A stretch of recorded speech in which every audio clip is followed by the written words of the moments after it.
Assalamualaikum warahmatullahi wabarakatuh. Pada kesempatan ini, kelompok kami akan menjelaskan tentang proposal bisnis rumah sakit.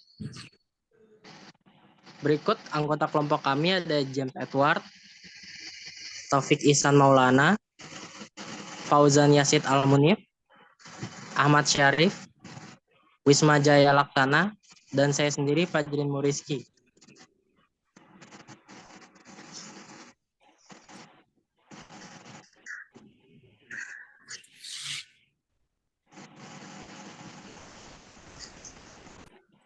Di era informasi ini, rumah sakit dituntut untuk meningkatkan kinerja dan daya saing sebagai badan usaha dengan tidak mengurangi misi sosial yang diembannya.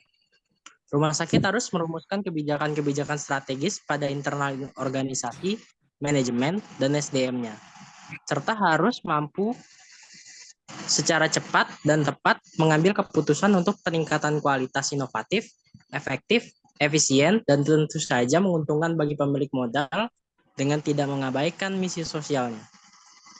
Sistem informasi manajemen rumah sakit adalah sebuah sistem komputer yang memproses dan mengintegrasikan seluruh alur proses bisnis layanan kesehatan dalam bentuk jaringan koordinasi, pelaporan, dan prosedur administrasi untuk memperoleh informasi secara tepat dan akurat. Saat ini sistem informasi manajemen atau SIM berbasis komputer rumah sakit atau SIMRS merupakan sarana pendukung yang sangat penting, bahkan dikatakan mutlak untuk mendukung pengelolaan operasional rumah sakit. Berbagai rumah sakit yang masih tetap bertahan menggunakan sistem administrasi konvensional telah menunjukkan banyaknya kehilangan kesempatan memperoleh laba akibat dari lemahnya koordinasi antar departemen maupun kurangnya dukungan informasi yang cepat, tepat, akurat, dan terintegrasi. Hal ini tentu saja akan mempengaruhi kualitas layanan yang diberikan kepada para pemangku kepentingan, khususnya pasien. Rumah sakit ini umumnya tertinggal dalam persaingan dengan rumah sakit yang menggunakan SIMR-S. Sebagai contoh, pada sistem administrasi konvensional, pencatatan biaya perawatan di bagian keuangan dikumpulkan secara bertingkat mulai dari bangsal. Bangsal belum dapat membuat perhitungan biaya karena menunggu informasi harga obat yang diberikan kepada pasien dari apotek. Bangsal juga menunggu informasi catatan biaya dari laboratorium. Seandainya ada jaminan uang yang dibayarkan ke kasir juga harus menunggu keabsahan data tersebut. Demikian seterusnya sehingga pasien akan melakukan pembayaran di akhir perawatan harus menunggu untuk waktu yang cukup lama.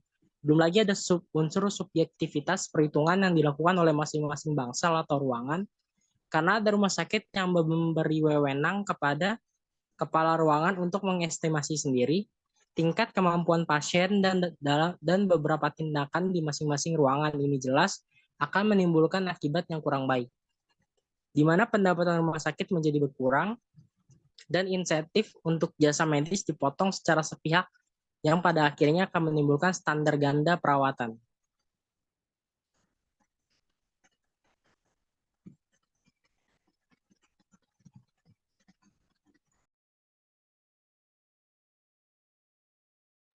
Sistem requirement, sistem request, yaitu sistem informasi rumah sakit.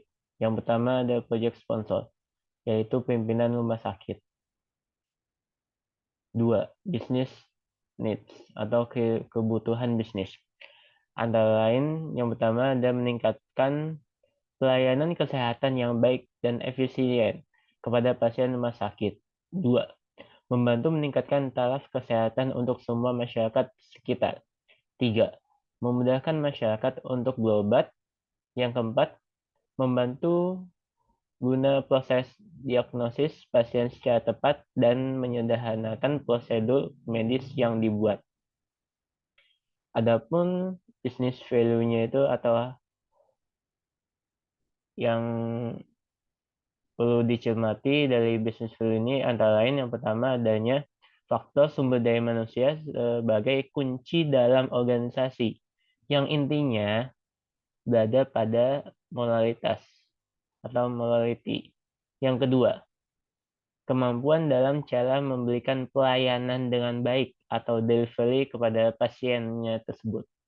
Yang ketiga, menjaga dan mengembangkan mutu pelayanan dengan cara memberikan pelayanan dengan baik, menjaga kualitas dari kesehatan tersebut, terus melayani pasien dengan cara menanyakan apa keluhannya, segala macamnya tersebut. Yang selanjutnya adanya menjaga rasa aman terhadap pelanggan. Biar apa? Menjaga rasa aman itu lebih terjaga pasien tersebut biar cepat sembuh dan lain-lainnya. Dan yang terakhir adanya mengatur alokasi pembiayaan agar efisien, terjangkaunya pelanggan dan tidak merugikan rumah sakit maupun pengguna jasanya tersebut atau pasiennya tersebut, atau dalam bahasa Inggrisnya itu adalah cost. Selanjutnya yang akan dibacakan oleh Wisma.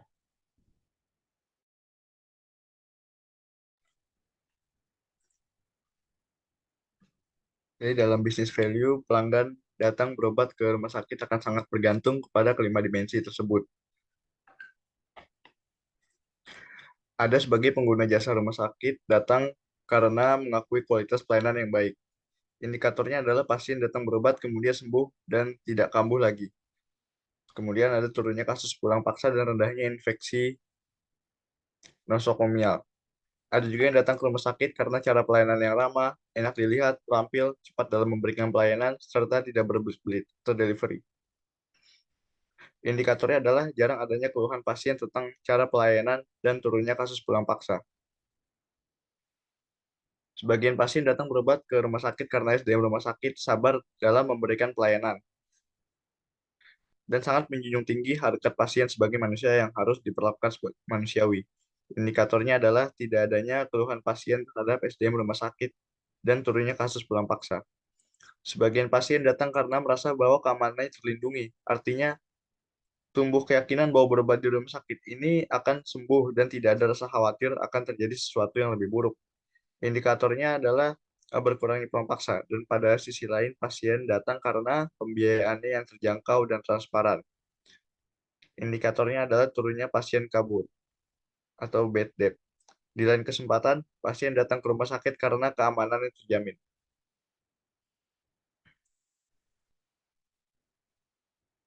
Sehingga pasien akan merasa aman dan tentram selama berada di rumah sakit. Dan yang paling utama adalah pasien datang ke rumah sakit karena para karyawannya baik. Baik itu dokter, perawat, maupun tenaga lainnya yang memiliki moral yang tinggi. Sehingga pasien merasa berada di tengah lingkungan orang-orang yang bertanggung jawab terhadap kepentingannya. Jadi sangat mudah melihat apakah rumah sakit atau institusi pelayanan kesehatan lainnya bisa dipercaya atau tidak, berdasarkan indikator rendahnya pulang paksa, rendahnya keluhan pasien, termasuk rendahnya infeksi nosokomial. Di sini kita menyadari juga bahwa bisnis rumah sakit adalah bisnis kepercayaan atau value bisnis, trusty bisnis. Karena ini, titik pangkal keberhasilan rumah sakit adalah bagaimana mengelola dimensi ini secara besar dan konsisten, agar rumah sakit bisa dipercaya oleh pelanggannya.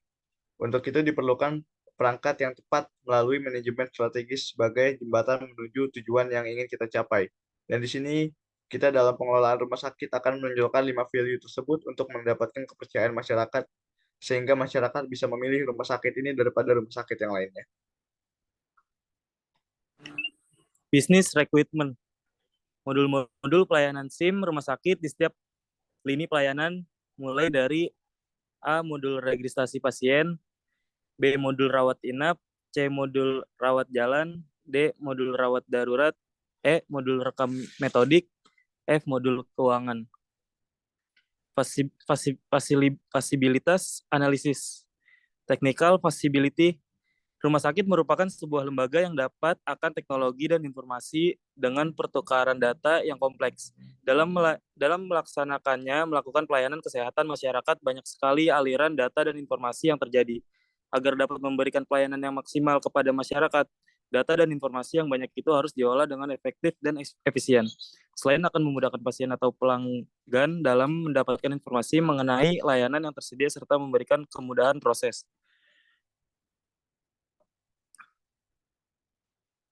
Proses administrasi pada rumah sakit, pengelolaan informasi rumah sakit yang baik juga akan memudahkan manajemen untuk merumuskan kebijakan-kebijakan yang akan mewujudkan visi dan misi mereka. Beberapa manfaat yang didapatkan dengan mendigitalisasi proses administrasi di rumah sakit adalah: 1. Mempercepat proses menyampaikan informasi. 2. Meningkatkan proses akuransi data. 3. Integrasi seluruh proses kegiatan secara mudah dan cepat. 4. Akses informasi yang lebih mudah. 5. Meningkatkan efektivitas dan efisiensi kinerja rumah sakit. Project size. Ada 4 sistem informasi yang bisa diterapkan ke dalam sistem informasi pengelolaan rumah sakit, yaitu Supply Chain Management System, Customer Relationship Management System, Enterprise System, dan Knowledge Management System. Pada kali ini, perangkat lunak yang akan dikembangkan adalah mencakup Enterprise System sehingga ukuran dari proyek cukup besar. Perkiraan waktu yang dibutuhkan untuk membangun sistem pengelolaan rumah sakit ini adalah 2 bulan. Hal-hal yang dikerjakan selama waktu pembuatan sistem. Minggu pertama, melakukan analisis dan pengumpulan data yang diperlukan untuk mengimplementasikan ke sistem. Minggu kedua dan ketiga, melakukan desain sistem pengelolaan rumah sakit yang akan dibuat. Minggu keempat sampai ketujuh, melakukan development atau pengembangan dari prerequisite development yang sudah didapatkan. Minggu ke-8, melakukan pengujian terhadap sistem informasi pengelolaan rumah sakit yang sudah dibuat. Selanjutnya adalah economic feasibility. Dalam pembangunan sistem ini, kami merangkum biaya yang diperlukan untuk membangun sistem informasi rumah sakit ini. Yang pertama adalah development cost. Development cost adalah biaya yang termasuk ke dalam one time cost atau biaya yang sekali dikeluarkan. Biaya yang dikeluarkan adalah meliputi yang pertama laptop berjumlah 2, harganya 5 juta, totalnya 10 juta, kemudian switch, kabel UTP 10 meter, biaya kerja. Totalnya adalah Rp13.100.000. Selanjutnya adalah pada bagian ini didapatkan biaya yang dibutuhkan selama sistem dijalankan. Sifatnya itu ongoing cost atau biaya yang terjadi secara terus-menerus. Yang pertama ada biaya gaji per bulan untuk 4 orang karyawan, nominalnya itu 400.000, maksudnya 4 juta, totalnya 16 juta rupiah. Yang kedua adalah biaya perawatan sistem, nominalnya 900.000. Jadi total biaya pengeluarannya itu 16.900.000 rupiah. Selanjutnya adalah annual benefits. Dengan sistem yang teratur, maka seluruh transaksi terdata dan terjumlah dengan baik dan tepat, sehingga dapat mengetahui besarnya transaksi yang dilakukan beserta pendapatan dari biaya administrasi keseluruhan. Dalam bagian ini didatakan keuntungan per tahun yang didapati oleh rumah sakit ini. Selanjutnya, organizational feasibility. Dalam sudut pandang organisasional, proyek sistem informasi pengelolaan rumah sakit ini memiliki resiko yang cenderung rendah. Tujuan yang diharapkan dengan adanya sistem informasi ini yaitu untuk memudahkan proses administrasi dan pelayanan menjadi digital, selaras dengan visi misi pimpinan rumah sakit untuk meningkatkan pelayanan rumah sakit dari segi teknologi informasi. Oleh karena itu, dengan berbagai manfaat dan kelebihan yang akan dirasakan oleh berbagai entitas di rumah sakit, mulai dari dokter, perawat, apoteker, petugas administrasi, dan sebagainya, seharusnya tidak ada alasan selain menerima proyek sistem informasi rumah sakit ini.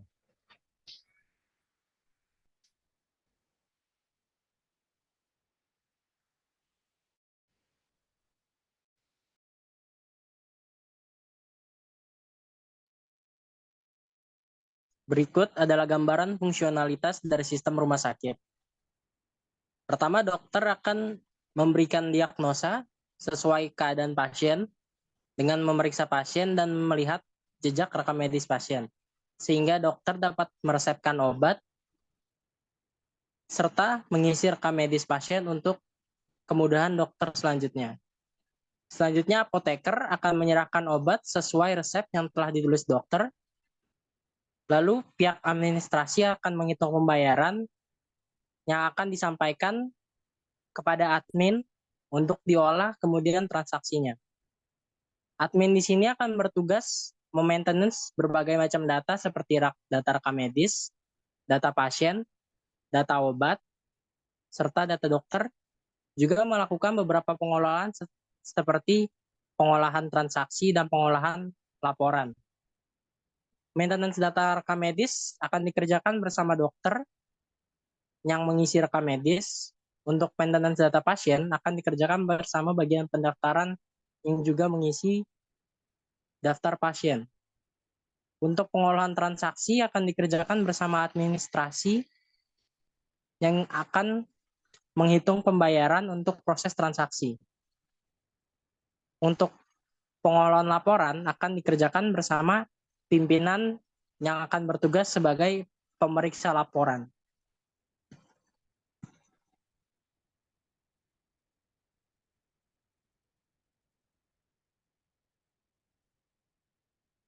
Selanjutnya adalah bagian Gantt chart untuk salah satu proyek pembelian batch obat. Dalam proyek yang menggunakan sistem ini, pra-perencanaan akan diharapkan dapat diselesaikan hanya dalam 1 hari, yang mencakup menentukan manajer project dan membentuk tim project.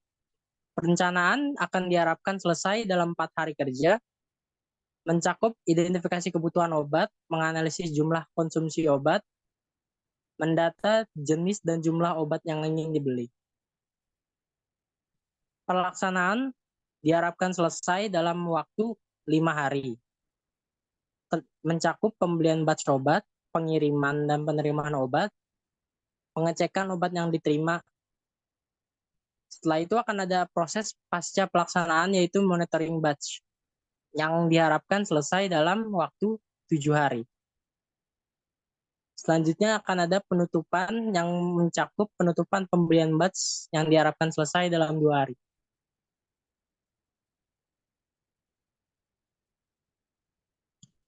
Sekian dan terima kasih. Demikian proposal rumah sakit yang kami buat.